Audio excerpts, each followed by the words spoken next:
required skirting should be laid out on a protective sheet and the backside of the skirting coated with contact adhesive.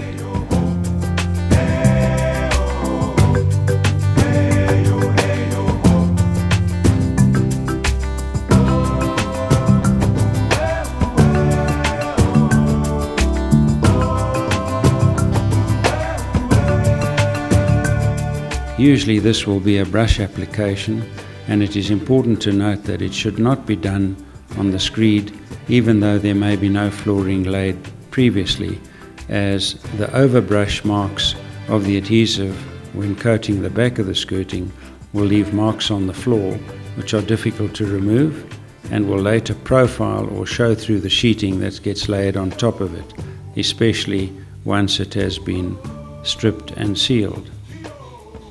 From the demonstration you can see that although brushing carefully, there will be some overbrush onto the protective sheeting. The adhesive should be evenly spread on the back of the skirting with no lumps or thick pieces. When ready to apply the skirting to the floor, sheeting should be accurately marked on the floor with a straight edge, gauge or chalk line and cut back 40 mm from the wall.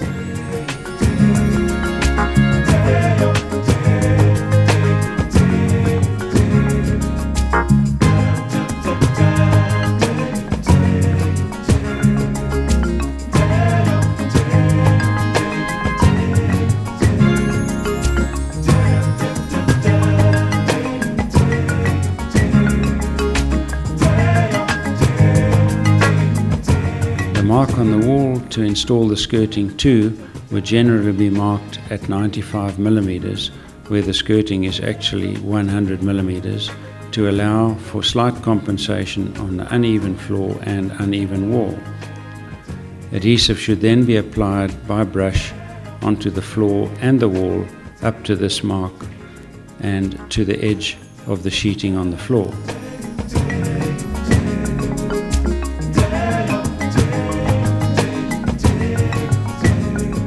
Once the adhesive is set off and dry, being a contact adhesive, the skirting should be accurately fitted to the chalk line on the wall, with the base of the skirting fitted carefully into the corner where the floor meets the wall.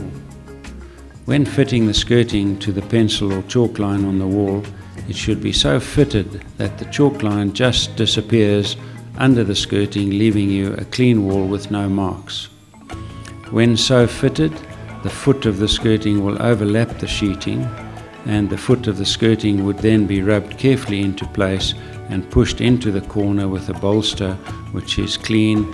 and smooth to avoid any damage to the skirting. You would then set your seam scriber and scribe the foot of the skirting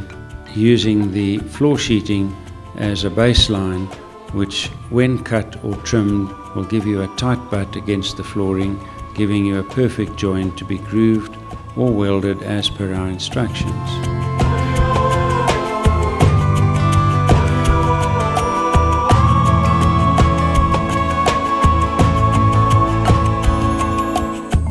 The absolute maximum width that the gap should be would be a tight fit for a standard business card.